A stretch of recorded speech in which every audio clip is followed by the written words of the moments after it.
This week on Ebert and Roeper, Remember, kids, there's nothing faster than slow. Mike Myers in The Cat in the Hat. He's the best. Take it from me. William H. Macy and Alec Baldwin in The Cooler. What do you want from me? And Tom Cruise in The Last Samurai. This world and the people in it All of it are spectacular. just really well done.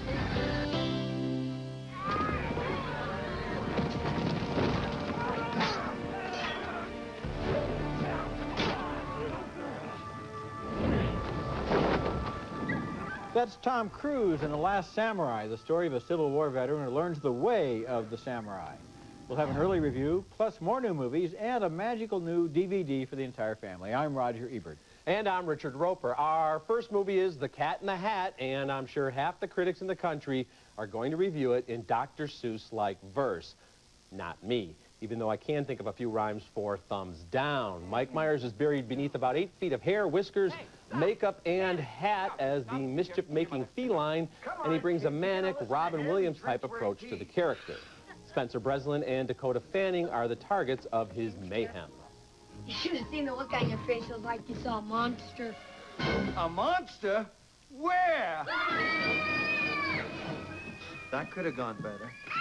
You know, I can understand that reaction because there is something kind of creepy about this big talking cat creature. But Myers being Myers, the cat does score some hard-earned laughs as he entertains the fun-impaired kids. Take off the lid. You can put in, I don't know, a carton of eggs. What? How about a pack of hot dogs? Why not? Some ketchup. Why not? I know what you're thinking. Even a fire extinguisher. There we go. Now, close the lid and bump your flippin' uncle.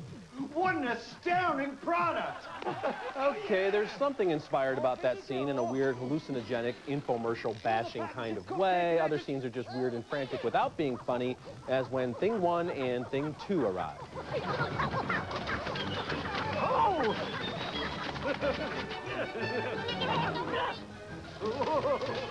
Incoming!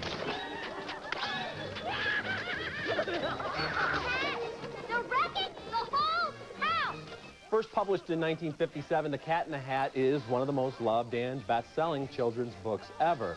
It's also a mere 1,600 words, and even at 82 minutes, the movie version seems like a big stretch.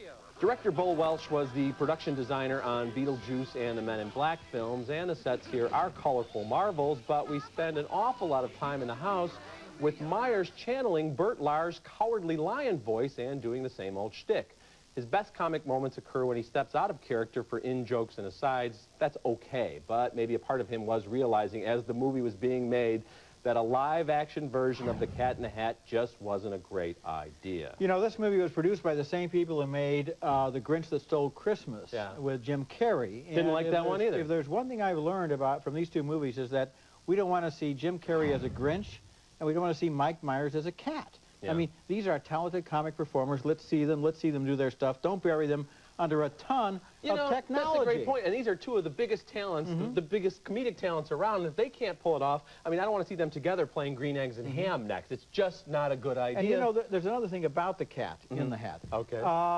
You know my rule that you should never get married to anyone you wouldn't take a 3-day bus ride with. Okay. You should never star a character you can't stand for 82 minutes. Yeah, and you're right. That's the thing. Yeah. He's kind of an odious character, and there's some strange scenes. And when they end up at a rave and Paris Hilton shows up, you know this movie is desperate and unfunny. What about that scene where they take their Chinese babysitter, Mrs. Kwan? She's totally out of it because she's narcoleptic, and they turn her into a raft to go down the water slide. Now, I know it's a fantasy scene, but nevertheless, I thought it was kind of cruel. And dopey. And dopey. Okay, our next movie is The Cooler, starring William H. Macy in a tender performance as another one of his heroic sad sacks. He plays a guy named Bernie whose luck is so bad he's actually employed by a Las Vegas casino as a cooler. All he has to do is stand next to a guy on a hot streak, and the guy starts to lose. One night he goes out on a rare date with a waitress at the casino played by Maria Bello. You're a cooler.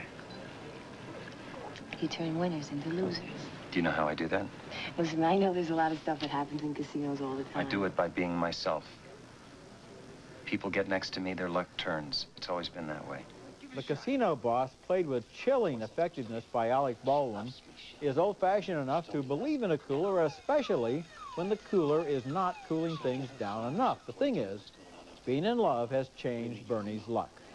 We're down almost $1 million out there. Doesn't that seem strange to you? I guess I'm having a An off day. No, no, no. You don't have off days, Lutz. You're luck incarnate. What's wrong? You're coming down with something? You have this look about you. No. As a matter of fact, I've never been better. Baldwin is under pressure from a hotshot young management consultant who wants to modernize the casino and doesn't believe in old-fashioned Vegas traditions like coolers. You know what that is? No. It's music, to be sure. It's pleasant, non-intrusive. But recorded at a subsonic level is a mantra. Lose. Lose. Lose. The cooler sounds sort of like a comedy. A loser becomes a winner after he falls in love. But this is a movie with a lot of moods. It deals frankly with scenes involving sex and violence, and all of William Macy's considerable talent as an actor is used in creating this guy, Bernie, who lives in a real world of pain and heartbreak.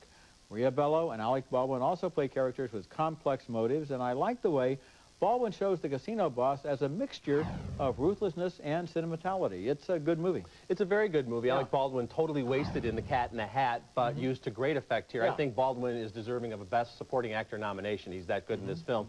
And William H. Macy and the relationship with Maria Bello feels so real, and they have an honest sex scene. It's not gratuitous, obviously, but it's great to actually see people, you know, someone who's in his 50s and someone's maybe in her late 30s having an honest relationship like that. And I love the whole idea about a cooler, about a guy who just brushes up against people to change their luck, and that seems like such a fable. But you go to Vegas and you'll see people who believe in stuff like that. Everybody out there believes you changed my luck. Yeah. You know, you ended my streak. You know, Macy was out at Sundance when this movie had its premiere, and he was complaining that the MPAA didn't know if they wanted to give the movie an R rating because of the sex scene. And he said, I've been an actor all my life. I'm 50 years old. I stayed in shape, hoping that someday in this long career I would be asked to do a sex scene, and finally I was, and they want to cut it out. Yeah, because it's honest, and that scares the It is honest. But this is a good film, and it's a very good film about the culture of Las Vegas. Yes, it is. Okay, coming up next, one of the best movies I've seen since I've been on this show when we come back.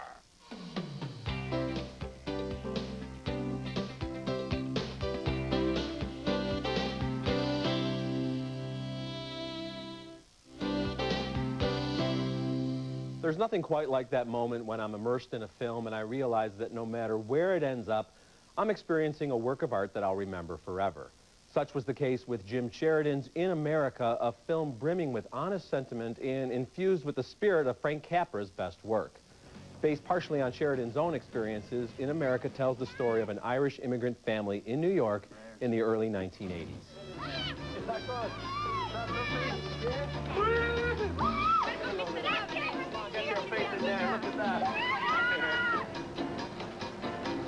You're genius, Dad. That's Patty Considine as Johnny, Samantha Morton as Sarah, and real-life sisters Sarah and Emma Bolger as their girls. There's love in the family, but they're all deeply scarred by the death of the youngest child, Frankie. Blame me. Should have been there to catch him when he fell down the stairs. It's my fault. I don't blame you. Djimon Hounsou from Gladiator lends his usual dignity and fire to the role of Mateo, a mysterious neighbor. The kids from upstairs? Yeah, Where are you from? Ireland. You came all the way to America to trick-or-treat? Yeah. In America has its heart pinned on its sleeve. The impossibly adorable little girls, the pregnancy that could go wrong, the father's battles to find work, and in a year filled with shining performances by very young actresses in films such as Whale Rider and 13, I'm starting my campaign right now for Sarah Bolger to receive a supporting actress nomination for her wondrous work as the older sister who keeps this family together. It is a wonderful film. And you know, there's a scene in it involving Patty Considine and Djimon Hounsou that I will not give away. So I hope that you know the one I'm talking about. I know exactly what you're talking about. The one where he's very mad at this downstairs neighbor, and he asks him a very, very pointed question, and he gets an answer, and suddenly something clicks, and he realizes a very important thing, and at that moment, my heart just leapt up at the way that he was able to make that transition and understand that the whole situation was on a totally different level. Well, this movie is so heartfelt in the way it deals with that. Well, in that scene in particular, and actually the whole movie, the writing is so good without drawing attention to itself, and so is the acting. I mean, you're aware of the great performances going on here, but they're not showcase scenes. And in a movie like this, dealing with such big issues, there's nothing more heartfelt and powerful than the loss of a child, but it doesn't go over the top because you believe these two characters. You know, they love each other, but they have a lot of problems. And these two little girls, as the sisters, who are real-life sisters, never do you say, oh, look at the kids acting. Look at the kids showing off here. It's just beautiful and natural. You know, there have been a lot of movies about immigrants to America, and among Irish Americans, Angela's Ashes is very good, but this movie is really in a class by itself. I think it's one of the best movies of the year. Okay, coming up next, Tom Cruise is an American soldier whose life is changed in The Last Samurai. I'll look for you on the field.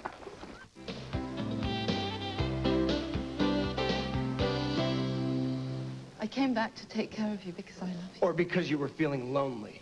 Sean Penn plays a dying man in 21 Grams, the new film by Alejandro González Iñárritu. It got 2 thumbs up last week and opens this weekend.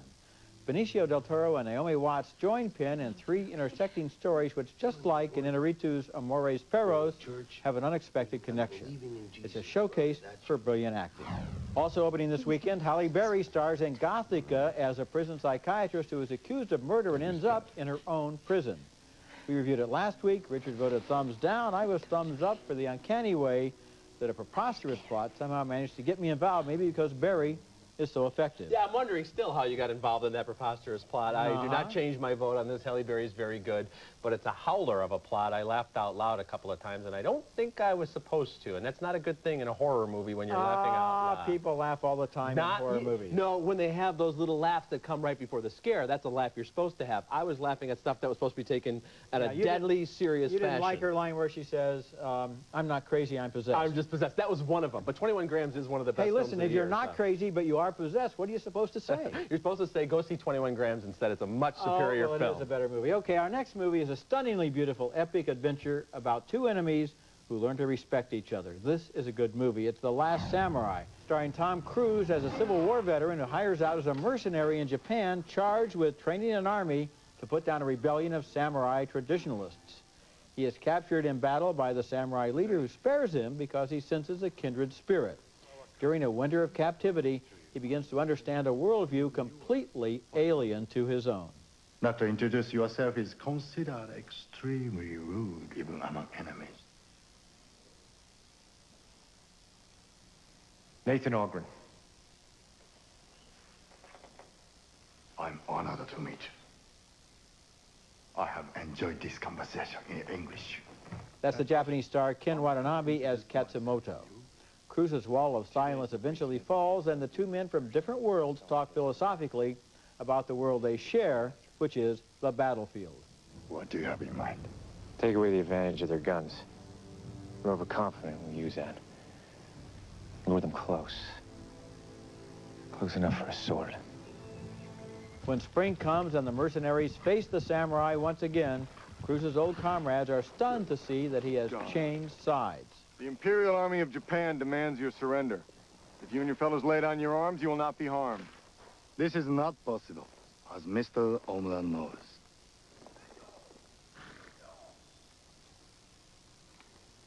Captain Algren, we will show you no quarter.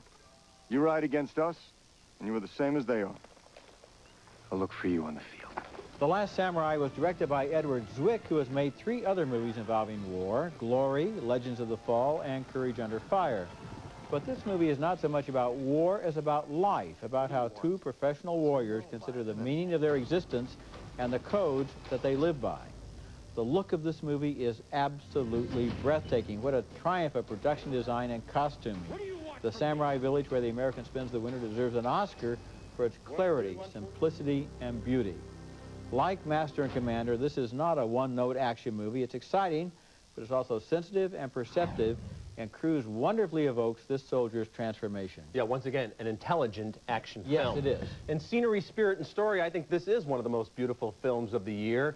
In basic framework, it reminded me a lot of Dances with Wolves. In both cases, you have one of the biggest stars in the world playing a disillusioned American soldier in the late 19th century who bonds with his supposed enemies.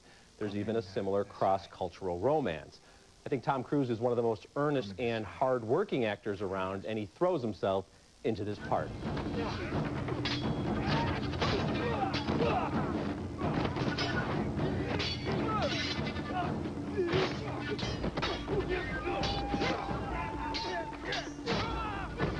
As much as I admire Tom Cruise, this role is a bit of a reach for him. Kevin Costner had that Gary Cooper timelessness, but Cruise is very much an actor of his time. His look, voice, and technique are ultra-modern, which is why he's so strong in movies like the futuristic Minority Report. But I didn't buy Cruise in the period epic Far and Away, and I wasn't completely sold on him here. When he puts on that samurai warrior's garb, I did see Tom Cruise in a costume. I don't think it's a weak performance, but it doesn't compare, I don't think, to Russell Crowe's work in Master and Commander. Still, for the movie, a solid thumbs up. You know, this is always a problem with a movie star. And Tom Cruise is the biggest movie star we have. Yeah. And I give him lots of points for going for this project and for trying to do it. And I think that actually, maybe after 5 minutes, I forgot that it was Tom Cruise, and I kind of accepted that he was this soldier. And I believed it. I mean, he's a good actor. With it. I mean, he is Tom Cruise. He's not going to ever be able to stop being Tom Cruise. No, of course not. And obviously, any movie we see with a big star, you know, Halle Berry and Gothika, we have to, you know, suspend disbelief. I'm just saying there were a few moments here where I thought I didn't quite buy him as an authentic member of this cast. And everybody else did seem of their time. That's a valid feeling that I didn't really share. But, I mean, this movie, when we talk about production design, sometimes it just means that something is pretty or it's amazing, or in the case of The Cat in the Hat, it's way overdone. Here, this world and the people in it, and Ken Watanabe as the Last Samurai, all of it are spectacular. Just really well done. Yeah, I mean, it's one of the best looking movies of the year. And I am saying, I mean, I do like the story and some terrific performances elsewhere, so I don't want to concentrate too much on Tom Cruise's performance. He's good in this movie, and it is a terrific film. Okay. All right, two of the most visually stunning movies of the year are now out on home video. We'll take a look at them when we come back. Visit our website at ebertandroper.tv or at movies.com. Ebert and Roper's Thumbs Up Video is brought to you by Nestle Raisinets. At the movies or at home, Raisinets. Wing Migration is based on astonishing photography of birds that fly thousands of miles on an exhausting odyssey between their summer and winter homes. The route takes them through the wilderness and even over Manhattan. It's new on DVD, and it's my video pick of the week. Audiences had to be wondering how they got shots like this. How were they able to get so close to those migrating birds? A documentary on the new DVD explains the techniques that were used. Young veterinary students and biologists are recruited, some through the unemployment office, to keep our birds company night and day. To live with the birds, swim, and eventually fly with them. No special effects, no animation, no trick photography, just enormous patience over years and years as Wing Migration documents astonishing feats of strength and navigation by migrating birds. This is an amazing film. It is an amazing film. I tell people, you know what, watch the first 30 seconds of this movie and I dare you to turn it off. You won't be able to do so. Absolutely. Okay, my thumbs up video pick this week is X2, X-Men United, a sequel that I thought topped the original. Better action, superior special effects, more character development. Patrick Stewart, Hugh Jackman, and Halle Berry had the top-tier cast as the mutants fight for, of course, the survival of the planet.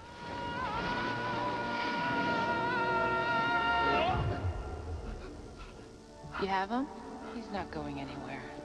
The X2 extras include a truly fascinating multi-angle sequence outlining the Nightcrawler's attack on the president, a special effects clinic explaining how the X-Jet flies through a tornado-filled sky, and an interview with the great Stan Lee on the origin of the X-Men. My biggest problem was, how did they get their superpowers? Well, I couldn't have everybody bitten by radioactive spiders. Now, it looks like Hugh Jackman's going to have his own Wolverine movie, and the X-Men franchise could go on as long as the Star Trek series, as there are more than a dozen fascinating mutants who could rise to the forefront of their own movies. You know, and I still have the question, how come it makes you more powerful to have claws and to be able to control the climate of the entire planet? Yeah, I'd rather be with Storm than Wolverine. Yeah, okay, so in other words, you found the Halle Berry character to be very plausible in this film. In this film, yes. In Gothika, no. We'll be back with a recap in a moment. Next week is brought to you by Capital One. What's in your wallet? Next week on Ebert and Roper, Billy Bob Thornton is a very bad Santa. And Tommy Lee Jones stars in The Missing. Yes, you can track them.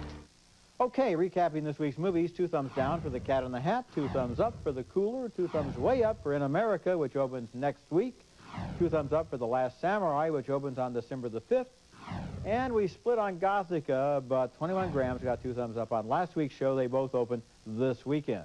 Yeah, we split on Gothika because, I don't know if I mentioned this, I'm thumbs down on that You movie. mentioned that, yeah. Okay. Remember, you can hear all our recent reviews at ebertandroper.tv or at movies.com, and read us in print at suntimes.com. Until next week, the balcony is closed. You know, despite the weight of the apparatus of special effects and makeup and everything else in The Cat in the Hat, Elf, which depends on wit and imagination and true comic genius, is a much better movie. Much better movie. Will Ferrell's so good in it. Holiday savings store-wide now at Brand Source. For the best service, selection, and value, go to The Source. Brand Source, your neighborhood expert. Soft Lips Lip Protectant protects against sun, wind, and other harsh conditions. Soft Lips, because lips should be soft. Buy T3 now on DVD. A nightmare has begun that must be stopped. Judgment Day is inevitable. Buy Terminator 3 Rise of the Machines now on DVD. Hoover's new Wind Tunnel Dual V. By focusing suction into powerful V-shaped paths, it has cleaning power from edge to edge. Wind Tunnel Dual V, only from Hoover. Closed captioning for Ebert and Roeper is brought to you by Blast of Butter, the ultimate theater-style butter-flavored popcorn. Just the way you like it. Oh, yum. Jelly time popcorn.